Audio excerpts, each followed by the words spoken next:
వర్మ గారు మళ్ళీ వస్తాను మీ దగ్గరికి. మనతోటి చంద్రగిరి యేసరత్నం గారు ఉన్నారు, మాజీ పోలీస్ అధికారి, అదేవిధంగా వైసీపీ ఎమ్మెల్సీగా ఉన్నారు. యేసరత్నం గారు, good afternoon sir.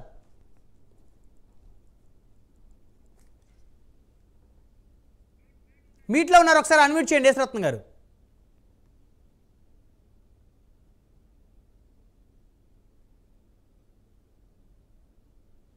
Okay okay వినిపిస్తుంది. నమస్కారం అండి. ప్యానెల్లో ఉన్న పెద్దలు మరి వర్మ గారికి, ప్రసాద్ గారికి, జగదీష్ గారికి, మరి వ్యూవర్స్, ప్రైమ్ నైన్ వ్యూవర్స్ కి అందరికి కూడా నా నమస్కారాలు. చెప్పండి బ్రహ్మనాయుడు. ఎలాంటి కట్టుదిట్టమైనటువంటి చర్యలు తీసుకుంటే బాగుంటుంది? ప్రస్తుతం ఏ విధంగా ఆంధ్రప్రదేశ్ సంబంధించి ఎన్నికల కౌంటింగ్ జరిగేటువంటి ప్రక్రియ ఉంది? అంటే ఇంకా జస్ట్ ఒక 10 hours, ఒక 12 hours లోపల అంతా కూడా స్టార్ట్ అవుతుందండి. సో అన్ని ఏర్పాట్లు కూడా నాకు తెలిసినంత వరకు మరి పగడ్బందీ ఏర్పాట్లన్నీ కూడా ఈ కౌంటింగ్ సెంటర్స్ దగ్గర ఏర్పాటు చేయటం జరిగింది. ఇది 3 level సెక్యూరిటీ ఉంటుంది.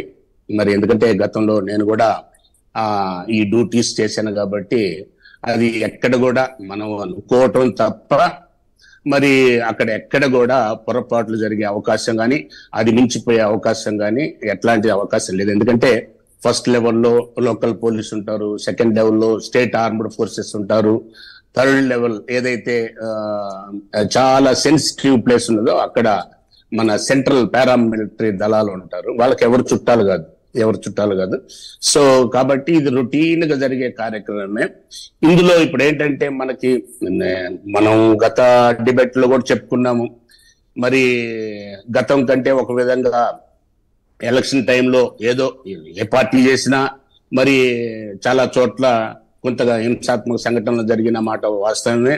మరి దీనికి ఎవరు బాధ్యులు అనేది చట్టం దాని పని అది చేసుకొని పోతుంది. దాని గురించి కూడా చాలా సార్లు ఇప్పటికే మాట్లాడాం కాబట్టి దాని గురించి కూడా ప్రత్యేకంగా మాట్లాడాల్సిన పని లేదు. As per as counting, tomorrow's counting విషయంలో మనం చూసినట్టయితే మరి ఏ విధమైన ఎక్కడ కూడా భయపడాల్సినంత అవసరం లేదు. ప్రజలు అనుకున్నంతగా కౌంటింగ్ సెంటర్కి వచ్చేసేసి ఏ పార్టీ వారైనా, ఎంత టోళ్ళైనా కానీ, ప్రభుత్వంలో ఉన్నవారైనా ప్రభుత్వంలో లేని వారైనా కానీ ఎవ్వరు కూడా ఆ పరిసరాలకు వచ్చే అవకాశాలు, డిస్టర్బ్ చేసే అవకాశాలు ఏముండవు. ఏదైనా డిస్టర్బెన్స్ అంటూ ఉంటే ఈ ఆ కౌంటింగ్ సెంటర్లో ఉన్నోళ్ళల్లో కొంచెం మరి కొంతమంది ఎవరన్నా ఉంటే ఉండొచ్చు, చట్టాన్ని చేతిలో తీసుకోవాలి అనేవాళ్ళు ఏ పార్టీలోనైనా ఉండొచ్చు. మరి ఇదంతా కూడా నాకు తెలిసినంత వరకు సెంట్రల్ అబ్జర్వర్స్ ప్రత్యేక దృష్టి పెట్టారు. ఈ కౌంటింగ్ లో ప్రత్యేక దృష్టి పెట్టారు కాబట్టి ఏమాత్రం కూడా ఎవరైనా సరే, అందరికీ చెప్తున్నాను, అన్ని పార్టీల ఏజెంట్స్ కూడా చెప్తున్నాను, మనకేదన్నా వచ్చినప్పుడు చట్ట ప్రకారం మనం తప్పనిసరిగా కూడా మనం పాయింట్అవుట్ చేయొచ్చు. కానీ మనం ఎక్కడ కానీ కొట్లాడినట్టు కానీ లేకపోతే ఆర్గ్యూ చేసినట్టు కానీ ఉండకూడదు. మనం మన ఫీల్డ్లో ఉన్న చెప్పాలి. ఫస్ట్ లెవెల్ చెప్పాలి, సెకండ్ లెవెల్ చెప్పాలి. మరి అది కూడా కాకపోతే అక్కడ సెంట్రల్ అబ్జర్వర్స్ ఎవరైతే ఇతర రాష్ట్రాల నుంచి వచ్చే senior officers, IAS, IPS officers ఉంటారో సెంట్రల్ నుంచి వచ్చే వాళ్ళ దృష్టిలో పెట్టేసినట్టయితే అయితే వాళ్ళు చెప్తే రాతపూర్వకంగా ఇచ్చినా కానీ ఇదంతా కూడా రికార్డ్ అయిపోయి ఉంటుంది. కాబట్టి అట్లాంటిది ఏమీ కూడా జరిగే అవకాశం లేదు. సో మనం దాని గురించి ఏదో తెలియని వాళ్ళు పుంకాలుగా చెప్తున్నారు కానీ ఎవ్వరు కూడా చేసే అవకాశం లేదు. సజావుగా జరుగుతుంది అనుకున్నాం. కాకపోతే ఏంటంటే అది జరిగిన తర్వాత, రిజల్ట్స్ వచ్చిన తర్వాత సెన్సిటివ్ ప్లేసెస్ లో ఏదైతే మొన్న హింసాత్మక సంఘటనలు జరిగినాయో అక్కడే కాదు, వేరే ప్రాంతాల్లో కూడా ఎమోషనల్ గా ఎవరన్నా అక్కడక్కడ వాళ్ళు ఉన్న ప్రాంతాల్లో, వాళ్ళ కాన్స్టిట్యున్సీ ఏరియాలో మరి చెదురుమరు సంఘటనలు జరిగే అవకాశాలు ఉన్నాయనే కదా సెంట్రల్ ఫోర్సెస్ భారీ ఎత్తున దించేశారు. మరి ఎందుకంటే పోయినసారి ఎలక్షన్స్ లో కొంత పోలీస్ ఫెయిల్యూర్ అని, ఇంటెలిజెన్స్ ఫెయిల్యూర్ అని రకరకాల వచ్చినాయి. కాబట్టి నేను అనుకుంటా ఈసారి అట్లాంటిది ఏది కూడా వచ్చే అవకాశం లేదు. అన్ని ఏర్పాట్లు చేసుకున్నారు. సో ఇటు సెంట్రల్ ఎలక్షన్ కమిషన్ కానీ, స్టేట్ ఎలక్షన్ కమిషన్ కానీ దీని మీద పటిష్టమైన పోలీసు భద్రతా ఏర్పాట్లు చేశారు. అయినప్పటికి కూడా ప్రజలు అప్రమత్తంగా ఉండాలి, మరి సమయం పాటించాలి. ఎందుకంటే ఈరోజు ఒక్క రోజుతో పోయేది కాదు. ఎవరు గెలిచినా అయిపోయింది. ఇప్పుడు రకరకాల ఇదితోటి మనం మీడియా ముందు మాట్లాడుతున్నాం. మనం అందరికి కూడా మీడియా మనం ఒక మెసేజ్, మంచి మెసేజ్ ఇవ్వాలనే ఉద్దేశంతోనే మీరు డిబేట్ పెట్టినా, మేము మాట్లాడినా. సో దీని ద్వారా చెప్పేది ఏంటంటే అయిపోయింది, ఎలక్షన్ అయిపోయింది. ఎవరు ఇన్ఫ్లుయెన్స్ చేసే అవకాశం లేదు. ఎక్కడ కూడా ఇన్ఫ్లుయెన్స్ చేసే అవకాశం లేదు. కాబట్టి అట్లాంటి ఎవ్వరు కూడా ప్రలోభాలకి లొంగకుండా, అన్నసరిగా గొడవలు పెట్టుకోకుండా, అన్నసరిగా రచ్చ చేసుకోకుండా. సజ్జల రామకృష్ణారెడ్డి గారు ఎందుకు భారతీయ జనతా పార్టీని టార్గెట్ చేస్తా ఉన్నారు? ఒకటండి, టార్గెట్ చేయటం కాదు, ఒక్కటి అంటే అక్కడ ఉన్న పెద్దలు ఉన్నారు. మన డిబేట్ రాష్ట్ర ప్రజలు, ఇంకా చెప్పాలంటే దేశ ప్రజలు కూడా చూస్తుంటారు. ఒకటి మాత్రం మనం ఇప్పుడు అంటే భారతదేశ ఎన్నికల చట్టం అనేది ఒకటే ఉంటుంది. మన రాజ్యాంగం పొందుపరిచిన దాంట్లో, భారత రాజ్యాంగంలో మనం పొందుపరిచిన దాంట్లో ఒక హైయెస్ట్ ఎన్నికల కమిషన్ అనేది highest authority. Even prime minister of India కానీ, ప్రెసిడెంట్ ఆఫ్ ఇండియా కూడా దాన్ని ఇన్ఫ్లుయెన్స్ చేసే కెపాసిటీ లేని సంస్థ అది. సో నేను ఒకటే క్వశ్చన్ వేస్తున్నాను. భారతదేశంలో ఉన్న అన్ని రాష్ట్రాల్లో ఒక రూల్ ఉండి, ప్రత్యేకంగా ఆంధ్ర రాష్ట్రానికి ఈ సిస్టమ్ పెట్టడంలో మరి దాన్ని క్లారిఫై చేయాల్సిన అంత అవసరం ఉంది. సరే, దానివల్ల ఏం జరుగుతుందా ఏం జరగదా అనేది కానీ మరి ఇది ప్రజలకు ఒక అనుమానం కలిగించే అవకాశం ఉంది. కాబట్టి మరి ఇది నిన్న హైకోర్టులో ఏదో ఒక ఆర్డర్ ఇచ్చారు, ఈ రోజు సుప్రీంకోర్టులో కూడా జస్ట్ అంటే మనం కోర్టులో ఉంది కాబట్టి ఎక్కువ మాట్లాడొద్దు. నేను ఒకటే అడుగుతున్నాను, భారతదేశంలో ఉన్న ఇన్ని రాష్ట్రాల్లో ఒక విధంగా ఉండి ఆంధ్ర రాష్ట్రంలో ఎందుకు ప్రత్యేకమైన ప్రొవిజన్ క్రియేట్ చేసేసి సపరేట్ సర్కిల్ ఇవ్వాల్సి వచ్చింది అనేది ఇది నేను అడగటం కాదు, సామాన్య ప్రజలకు కూడా ఒక విధమైన అనుమానం వచ్చే అవకాశం ఉంది. కాబట్టి దానికి ఎలక్షన్ కమిషన్ సమాధానం చెప్పాల్సినంత అవసరం ఉంది. సో అయితే అది కరెక్టే, ఆ సంతకం పెట్టేసేసేసి స్టాంపు లేనంత మాత్రాన ఈ విధంగా దాన్ని రిజెక్ట్ చేయాలి అని అన్నారే. దానికి నేను మొన్న మీ డిబేట్ లోనే చెప్పాను.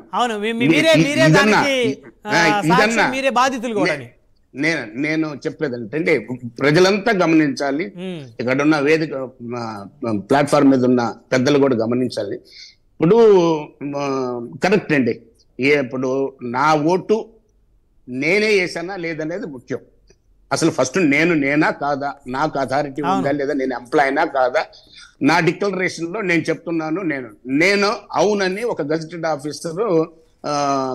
ఆఫీసర్ సర్టిఫై చేస్తుండే. వేసేసిన తర్వాత నా ఇష్టం వచ్చిన వాళ్ళకి నేను ఓటు వేసుకున్నాను. కవర్లో పెట్టేసేసి ఆ కవరు ప్రైమ్ ఎంపీ అయితేనేమో ఎంపీకి, లేకపోతే అసెంబ్లీ అయితే అసెంబ్లీకి వేసేసాను. నాకు జరిగిన అన్యాయం ఏంటంటే ఈ రెండు టాలీ అయిన ఈ రెండింటి మీద ఉన్న నెంబరు కవర్ మీద వేయలేదనే ఒక సాకుతోటి మరి నేను అన్యాయానికి గురయ్యాను. మోదుగుల వేణుగోపాల్ రెడ్డి గారు కూడా మన రాష్ట్రంలో మేము, ఈ భారతదేశంలో ఎంతమంది ఉన్నారో నాకు తెలియదు. అది నేను అప్పుడే అబ్జెక్ట్ చేసేసాను. అప్పుడు కలెక్టర్ శశిధర్ గారు ఉన్నారు, మూర్తి గారు ఆర్ఓగా ఉన్నారు. మేము చేశాము, రిటర్న్ కంప్లైంట్ ఇచ్చాము. ఇప్పుడు 5 సంవత్సరాలు అయిపోయి ఇప్పుడు మళ్ళీ కొత్త ఎలక్షన్స్ కూడా వచ్చినాయి. కొత్త ఎలక్షన్స్ లో కూడా రేపు కొత్త బాడీ రాబోతుంది. ఇప్పుడు మళ్ళీ కొత్త ముఖ్యమంత్రి గారు, కొత్త ప్రభుత్వాలు ఇవన్నీ కూడా వచ్చే టైం వచ్చేసింది. నేను ఎవరికి చెప్పుకోవాలి? ఇది నా బాధ అని కాదు, ఇలాంటి నాలాగా అన్యాయం జరిగిన వాళ్ళు ఉంటారు. కంపేర్ చేయండి, మీరు ఒకసారి కంపేర్ చేయండి. దాంట్లో 100% అంత పెద్ద అక్కడన్నా ఏదన్నా అవకాశం జరిగే స్టాంపు లేకుండా సిగ్నేచర్ ఉంటే అక్కడన్నా ఏదన్నా తప్పు జరిగే అవకాశం ఉంది. కానీ నా ఓటు నేను వేసుకున్నాను, నేను 2 కలిపి కవర్లో పెట్టేసేసిన తర్వాత కవర్ మీద లేదని సుమారుగా 4,000 ఓట్లు డిస్క్వాలిఫై చేసేసి నన్ను అన్యాయం చేశారు. మోదుగుల వేణుగోపాల్ రెడ్డి గారిని అన్యాయం చేశారు. సరే, నేనేంటంటే ఇప్పటికి కూడా నేను ఫైట్ చేస్తున్నాను. Government of India election commission పెట్టాను, వాళ్ళు ఇంతవరకు కూడా తీసుకోలేదు. మొన్న మీ ద్వారానే, మీడియా ద్వారానే చెప్పాను, ఇది సుమోటోగా తీసుకొని నాకు న్యాయం చేయండి అన్నాను. క్వశ్చన్ ఏంటంటే ఇక్కడ నాకని కాదు, సిస్టమ్ మారాల. ఈ రోజున మా సజ్జల రామకృష్ణారెడ్డి గారు చెప్పింది ఏంటంటే సిస్టమ్ అన్ని రాష్ట్రాల్లో ఆ విధంగా ఉంది కాబట్టి why Andhra Pradesh new policy, new system, new circular అనేది కరెక్ట్ కాదు. ఏది ఉన్నా కానీ దేశం అంతా కూడా యూనిఫామ్ గా ఉండాలనేది చెప్పారు. కానీ అంతకు మించి దీనివల్ల ఏదో మాకు అభద్రతగా ఉంది, ఎంప్లాయీస్ మాకున్నారు అని అంటే, నేను ఒక్క మాట బ్రహ్మనాయుడు గారు చెప్పండి. మరి పోయినసారి మాకు అన్యాయం జరిగింది కదా, ఆ రోజున 19లో చంద్రబాబు నాయుడు గారు పరిపాలనలో ఉన్నారు కదా, ఇది మరి కావాలని ఈ రూల్ పెట్టారా? ఆ కలెక్టర్ గారు ఎందుకు మరి ఆ రోజు ఆ ఎలక్షన్ కమిషనర్ కలెక్టర్ గారు ఈ చిన్న డెసిషన్, ఇది కామన్ జస్టిస్ కదా, ఎవరైనా కామన్ జస్టిస్ ఏదన్నా ఒక జడ్జిమెంట్ ఇచ్చే ముందు జడ్జి గారైనా లేకపోతే కలెక్టర్ గారైనా కానీ, కలెక్టర్ కూడా ఏంటంటే ఇది ఫస్ట్ జ్యుడిషియల్ మ్యాజిస్ట్రేట్ కాబట్టి ఆయన కూడా నిర్ణయం తీసుకోవచ్చు. ఎస్, ఈ ఓటు కరెక్టా కాదా, ఈ బ్యాలెట్ పేపర్ కరెక్టా కాదా, వేసిన వ్యక్తి కరెక్టా కాదా, ఇది చేసేస్తే సరిపోయేది కదండి. ఇప్పుడు అన్యాయం జరిగినట్టు కదా, ఇలాంటి అన్యాయం జరగకూడదనే ఉద్దేశంతో ఇవన్నీ కూడా రేపు కౌంటింగ్కి వెళ్తున్నారు. వారు వర్మ గారు చెప్పారు, వాళ్ళ పరిధిలో వాళ్ళ పెద్దలందరూ కూడా వాళ్ళకి బ్రీఫ్ చేశారు. అంతా కూడా ఎవరు చెప్పినా కానీ మంచిగా మీరు ఇట్లా ఉండాలా, మీరు ఇట్లా ఉండాలా, ఎవ్వరు కూడా కొట్లాడమని ఎవ్వరు చెప్పరు. ఎవరు చెప్పినా కానీ ప్రశాంతంగా ఉండండి. ఏదున్నా కానీ చట్టానికి బద్ధంగా ఉండేటట్టుగా మీరు క్వశ్చన్ చేయండి. ఫస్ట్ లెవెల్లో అక్కడ మీకు ఒక ఆఫీసర్ ఉంటారు, సెకండ్ లెవెల్లో ఆర్ఓ ఉంటారు, థర్డ్ వీళ్ళిద్దరు కాకపోతే థర్డ్ అక్కడ అబ్జర్వర్ ఉంటారు. కాబట్టి మీరు ఎక్కడ కూడా గొడవ పడాల్సిన అవసరం లేదని నేను కూడా మా వాళ్ళ క్లాస్ తీసుకున్న వాళ్ళలో గుంటూరు వెస్ట్ లో ఏజెంట్స్ కి నేను కూడా తీసుకున్నాను. నేను ఇదే చెప్పాను, మా వాళ్ళందరూ కూడా ఇదే చెప్పాము. చట్టానికి అందరూ కూడా బద్దులుగా లోబడే పని చేస్తామనే చెప్తాం, కానీ ఎక్కడ కూడా తేడాలు ఉండవండి. మొన్న సజ్జల్ గారు మాట్లాడింది విన్నారా మీరు? యేసరత్నం గారు విన్నాం. సజ్జల్ గారు చెప్పిన దాంట్లో అర్థం చేసుకోవచ్చు. ఇదే భారతదేశం అంతా ఒక రూల్ ఉంది, మన రాష్ట్రానికి ఒక రూల్ ఉంది. దీనిలో మాకు మరి అన్యాయం చేయాలనే ఉద్దేశం ఏమైనా ఉందే, ఆ కోణంలో మా కార్యకర్తలు కానీ మా క్యాడర్ కానీ భయపడుతున్నారు కాబట్టి అది పెట్టాము. ఎక్కడ పెట్టాము? ఎలక్షన్ కమిషన్ చెప్పాము, వాళ్ళు నో అన్నారు. తర్వాత హైకోర్టుకు విన్నవించుకున్నాము, వాళ్ళు నో అన్నారు. ఇప్పుడు సుప్రీంకోర్టులో ఉంది, దాని గురించి మనం డిస్కస్ చేయాల్సిన పనే లేదు. సుప్రీంకోర్టులో ఇదంటే అది లేదంటే ఇది.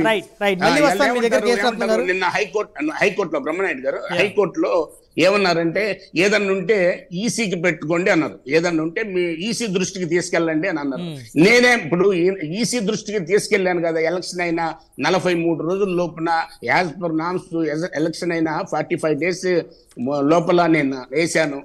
తర్వాత ఎలక్షన్ కమిషన్ చెప్పాను, హైకోర్టులో వేశాను, అన్ని సిస్టమ్ అంతా ఫాలో అయింది. వాళ్ళు ఎంక్వైరీ చేశారు, ప్రూవ్ అన్నారు, ప్రూవ్ అయిపోయింది. ప్రూవ్ అయిన తర్వాత అతని మీద యాక్షన్ తీసుకోమని అన్నారు.